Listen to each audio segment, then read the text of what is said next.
ध्यान दीजिएगा, story of English यानी जो मिडिल इंग्लिश, ठीक है। हम लोग बात करेंगे मिडिल इंग्लिश के। यहां जो मिडिल इंग्लिश का बार बार जिक्र किया जाता है,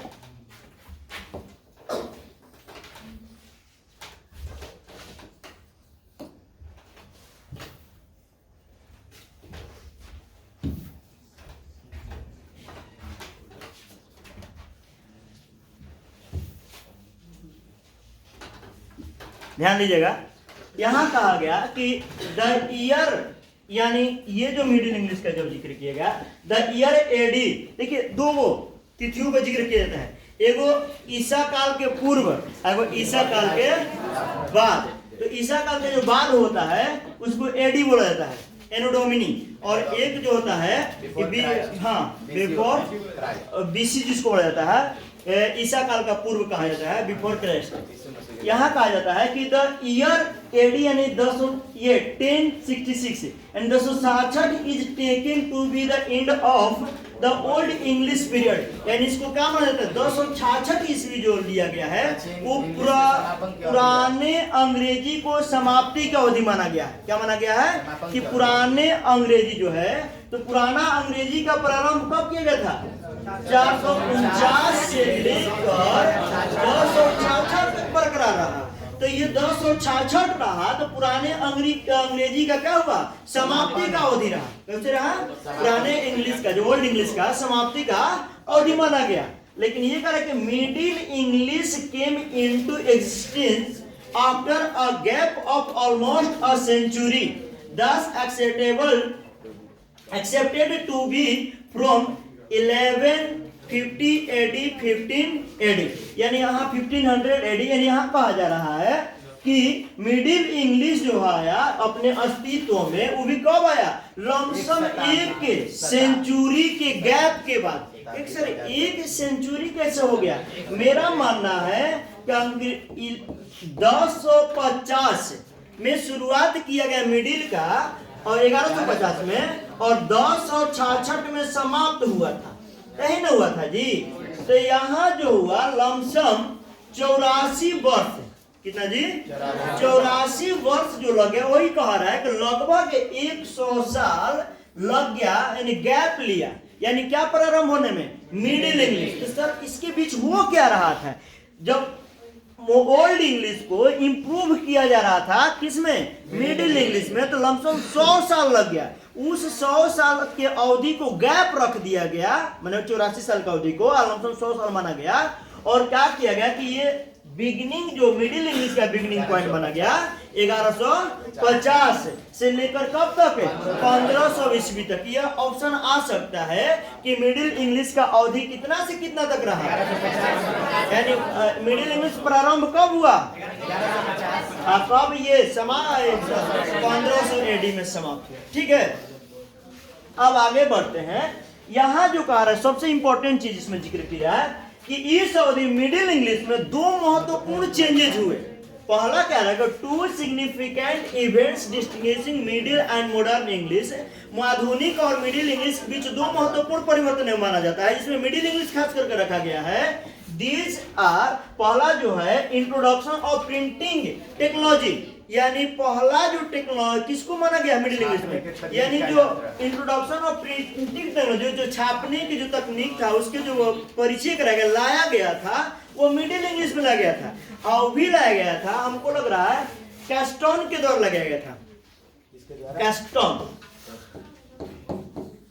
ये जो व्यक्ति थे, ये जो थे पहला बार वहां पर मैंने उसको इस्तेमाल किए थे मिडिल इंग्लिश के दौरान, ठीक है, आगे जिक्र भी है इसका। और दूसरा जो था ग्रेट वोवेल शिफ्ट, यानी वहां वोवेल स्वर का उसमें लागू किया गया, शिफ्ट किया गया था मिडिल इंग्लिश में। ओल्ड इंग्लिश में स्वर पर ध्यान नहीं दिया जाता था, जैसे लोग किसी तरह से, क्योंकि लिखने का तरीका अलग था, पढ़ने का तरीका अलग होता था। लेकिन अब जैसे मॉडर्न, मान लीजिए हम लोग पढ़ते हैं, सपोज एक एग्जाम्पल लेते हैं, आप इसी में से पढ़िए ना, देखिए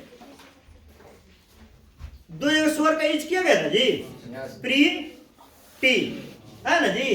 चाहे मैं ये कहता हूं, इसमें भी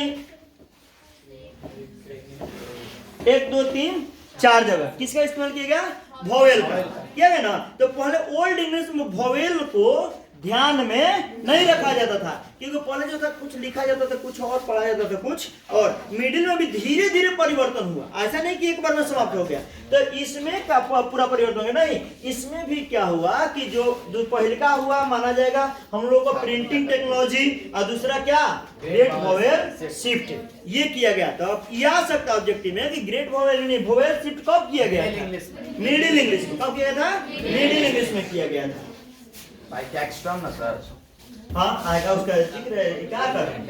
कैक्सटन, विलियम कैक्सटन।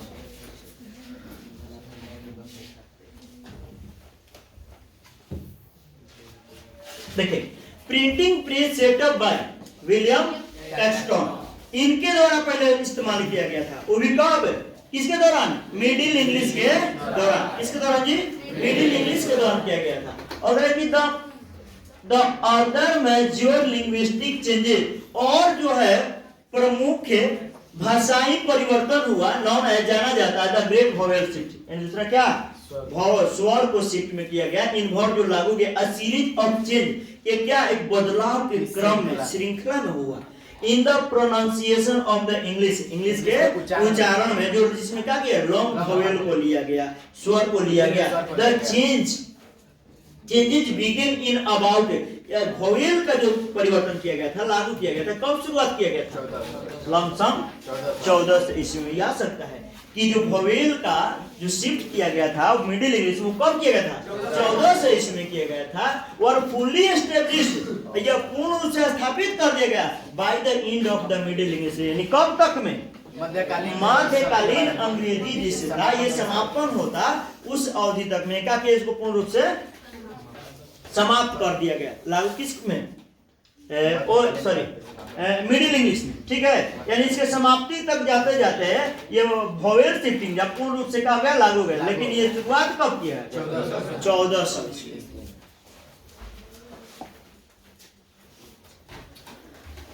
देखिए जिस तरह से ये कहा जाता है कि ओल्ड इंग्लिश भी सिंगल लैंग्वेज नहीं था, उसमें 4 भाषाएं थी। 4 भाषाएं थी जिसमें चारों का मैंने जिक्र किया, नॉर्थब्रियन, मेर्सियन, वेस्ट सैक्सन और केंटिश, 4 को थे। ठीक है, इसमें क्या है कि there was no single literally standard, ठीक है, and the language varied from country to country, यानी एक देश से दूसरे देश की विभिन्न भाषाओं को भी क्या किया गया, वो सिंगल नहीं था बल्कि उसको लिया गया था, सम्मिलित किया गया था।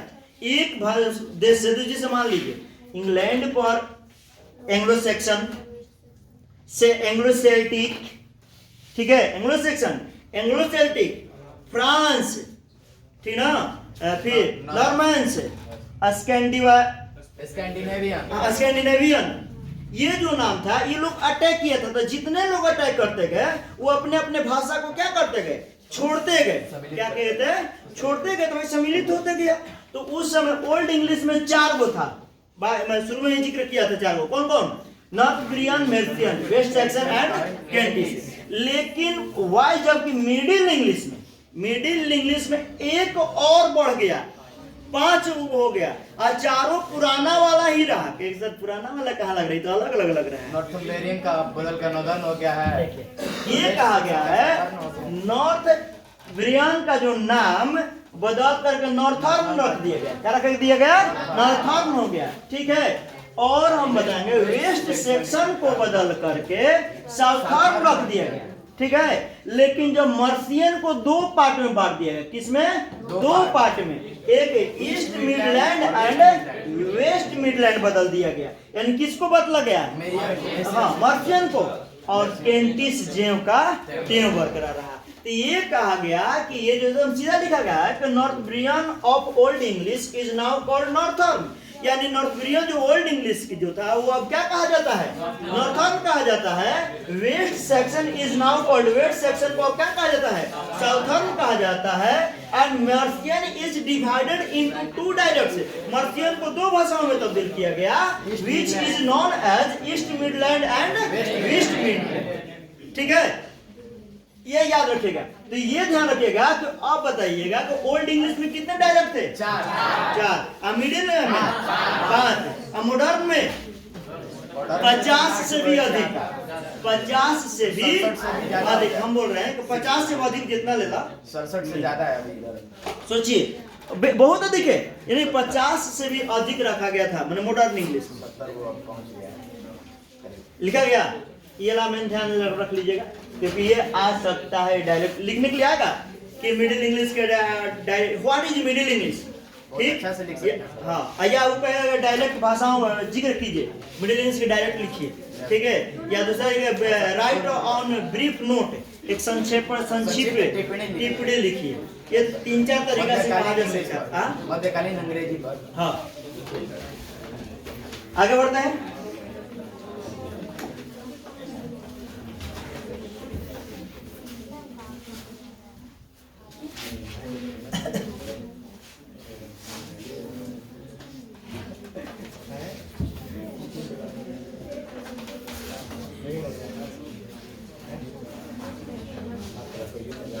देखिए ध्यान दीजिएगा, most important linguistic impact of French rule, यानी कहने को बहुत ही महत्वपूर्ण जो भाषाई जो प्रभाव पड़ा, फ्रेंच के भाषाई प्रभाव पड़ा, ठीक है। रूल जो फ्रेंच शासन कहते हैं इन इंग्लैंड में, जब इंग्लैंड में जो फ्रेंच जो फ्रांसीसी जो लोग थे वे लोग जब शासन किए थे, ठीक है। जो फ्रांसीसी के रूप में जानते हैं कौन आए थे?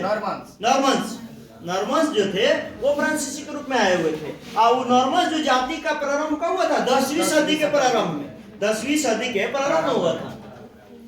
Was that large number of French words, यानी बड़ी संख्या में फ्रेंच शब्दों को इंटर्ड लैंग्वेज यानी क्या किए उस भाषा में मिलाया गया, यानी उसमें लागू कर दिया गया। लमसम यही नहीं बल्कि इन 13th and 4th यानी 13वीं और 14वीं सदी में अकॉर्डिंग टू वन एस्टिमेट, एक आकलन के अनुसार अबाउट लगभग कितना 10,000, ये भी ऑप्शन आ सकता है कि मिडिल इंग्लिश में फ्रेंच शब्द यानी कितना शब्द लगभग तो इस्तेमाल किया गया, 10,000 नए शब्दों को लाया गया ओवर फ्रॉम द फ्रेंच, यानी कहां से? फ्रेंच से लाया गया, किसमें? इनटू इंग्लिश, यानी इंग्लिश में लाया गया। यानी यह आ सकता है, ये ऑप्शन में आपको पूछा जा सकता है कि कितने शब्दों को इस्तेमाल, लगभग कितने शब्दों का मिडिल इंग्लिश में इस्तेमाल किया गया था? फ्रेंच शब्दों को लमसम 10,000 शब्दों को इस्तेमाल किया गया था, जिसमें से भी जिक्र किया जाता है अबाउट 75% ऑफ दिस वर्ड्स, यानी लमसम 75% जो है उन शब्दों में से जो है are is in use even today, आज भी प्रयोग किए जाते हैं, आज भी लमसम प्रयोग किए जाते हैं, यानी कि कितना परसेंट? 75%, 10,000 में से। Some Latin words were also added directly, some Latin शब्दों का भी, लैटिन शब्द का जो इस्तेमाल इंग्लिश में किया जाता है याद से नहीं किया जाता है, और नहीं कि एंग्लो सेक्शन है, एंग्लो सेक्शन से पहले से ही, ठीक है, वहां किया जाता था। इंग्लैंड में जो था लैटिन शब्दों का ज्यादा इस्तेमाल होता था, लेकिन जब एंग्लो सेक्शन आया तो धीरे धीरे उन शब्दों को क्या हुआ? अस्तित्वहीन कर दिया, मैंने कहने का अस्तित्व में नहीं रह पाया। और ये जो लोग थे अपना एंग्लो सेक्शन जो लोग थे वे लोग अपने अंग्रेज शब्दों का इस्तेमाल करने लगे। और some enter through French in middle English, कुछ जो था प्रवेश किया फ्रेंच के माध्यम से कौची मिडिल इंग्लिश में।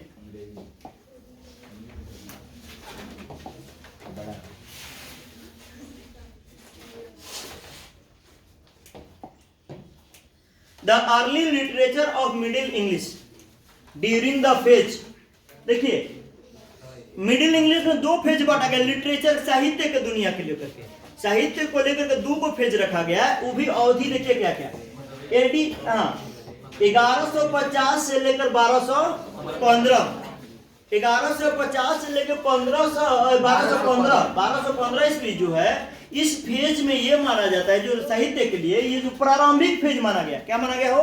प्रारंभिक फेज माना गया। हम लोग जानते हैं क्या कहते हैं, अब शुरू से हम लोग यही सोचते थे कि इंग्लिश का भाई उत्पत्ति करता कौन है, तो कोई कहता है विलियम शेक्सपियर है, ऐसा कुछ नहीं। साहित्य के सिर्फ 1-2 ठीक है, उनका साहित्य थोड़ा सा फेमस हुआ, जबकि सबसे अगर शुरुआत में अगर जो साहित्य अपना लिखे थे लोग तो चौसर को माना जाता है। किसको?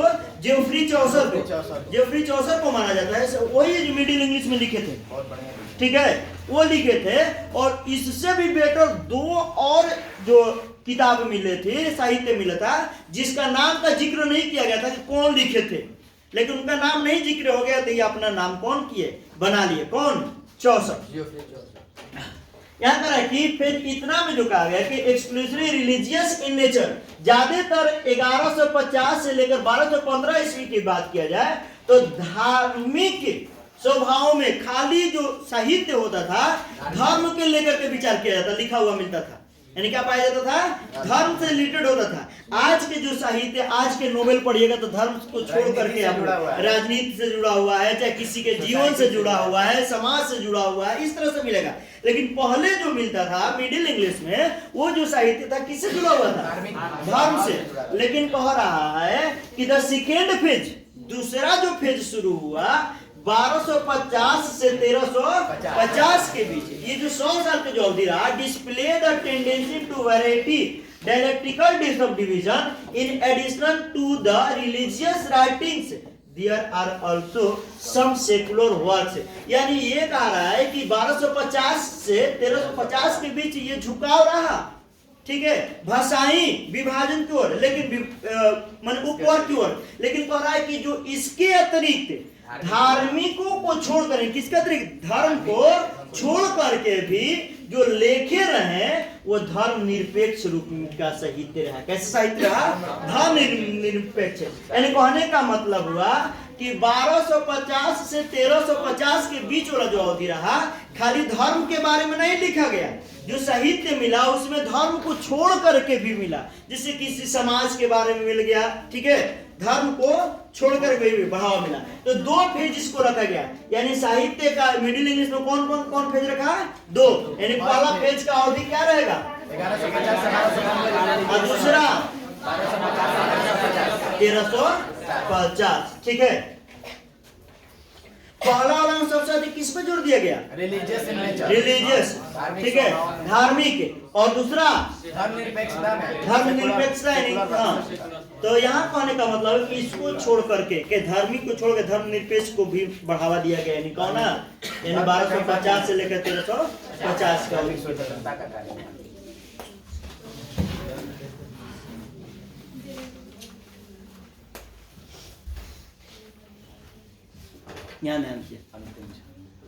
यहाँ क्या गया, These are the works of the following writers। कुछ लेखकों का जो वर्क है इस पर ध्यान दीजिएगा, आ सकता है ऑब्जेक्टिव में, जैसे जेफरी चौसर, ये जरूर आएगा, इंपॉर्टेंट इसको मानते हैं, किया जाएगा। द कैंटरबरी टेल्स किसने लिखा था, जेफरी चौसर ने लिखा था, याद रखिएगा ऐसा चीज, चाहे तो वाला में देवो कि नोबेल नोबेलिस्ट वाला में, ठीक है। द कैंटरबरी टेल्स ये बहुत है। दूसरा है जॉन गॉवर, ये मेडिटेंसिस या वॉक्स क्लेमेटिस, या सबसे इनका ज्यादा इंपॉर्टेंट ये आता है, हाँ, कॉन्फेसियो अमेंटिस, ये आया हुआ था जॉन गॉवर, ये गॉवर के द्वारा लिखा हुआ, ये सही, ये ज्यादा एग्जाम में पूछा जाता है ये क्वेश्चन, कभी भी है। और विलियम लैंगलैंड जो थे, ये बहुत बार पूछा गया है, ठीक है, इसको भी ध्यान रखिएगा। पियर्स ऑफ प्लोमैन जो थे विलियम लैंगलैंड के द्वारा लिखा गया। कहीं कहीं ऑप्शन में खाली लैंगलैंड भी दे सकता है, आप लोग टेंशन मत लीजिएगा। इसमें जितना भी है ना, खाली टाइटल में चौसर भी मिल सकता है, गॉवर भी मिल सकता है, ठीक है, लेकिन यहाँ पर लैंगलैंड भी मिल सकता है। एक था वाइलिफ, यानी जॉन वाइलिफ। जॉन वाइलिफ का जानते हैं नाम किसके ऊपर, बाइबल को ये ट्रांसलेट किए थे, बाइबल लिखे नहीं थे, क्रिश्चियन रिलीजन के लेखक माना जाता है। इनको बाइबल को इंग्लिश में ट्रांसलेट यही किए थे, जॉन वाइलिफ, जॉन वाइलिफ जो थे ये किए हुए थे, यानी किसको, बाइबल को ट्रांसलेट किए हुए थे। तो ये आपका क्वेश्चन यहाँ से एक और बन जाता है, ठीक है, कि और देखिएगा, होगा हमको लग रहा है, ठीक है, और देख लीजिएगा। और आप लोग एक चीज और ध्यान दीजिएगा, कल आइएगा, कल लेटर बता देंगे, एप्लीकेशन में सर बता दीजिए 2 घंटा का क्लास होगा कि क्या होगा क्या नहीं होगा उसका क्लास बना निश्चित नहीं, किसका, उसका कैसे सुबह वाला। देखिए कोशिश में ये है ना कि और जैसे बैच हो जाएगा तो हम सोच रहे कि सुबह में आप लोग को कर दिया तो दोपहर में कर दिया जाए आराम से, 4 गो चैप्टर बा कंप्लीट हो जाएगा, फिर तो लोग रात में पढ़बो करेगा ना, हां इंग्लिश तो फिर सुबह में हिंदी का मान के चलो कि आप नहीं पढ़ सकते। देखिए ये आ सकता है right briefly about dialect of the middle English, या दूसरा क्वेश्चन है, ये क्वेश्चन कई बार एग्जाम में पूछा हुआ है, ऐसे केस में भी लिखा हुआ है, ठीक है, right a note on middle English, ठीक, या कह सकते हैं व्हाट इज मिडिल इंग्लिश, क्या लिखा रहता है, व्हाट इज मिडिल इंग्लिश, 3-4 तरह का क्वेश्चन आ सकता है। देखिए तो छोटा में 5 नंबर ये करता है, इसमें जिक्र किया गया, ध्यान दीजिए। The second stage in the history of English, English का जो दूसरा स्टेज रहा है इतिहास का, वो is known as middle English period, किस रूप में जाना जाता है, मध्यकालीन अंग्रेजी के अवधि के रूप में जाना जाता है। This period is taken from, यह अवधि लिया गया कब से, 1150 से कब तक, 1500 ईस्वी तक लिया गया है।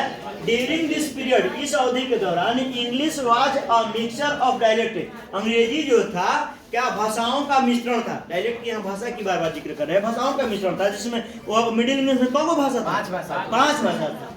There were 5 dialects in Middle English, lump sum 5 भाषा थे, they were Northern, Southern, East Midland and West Midland and Kentish.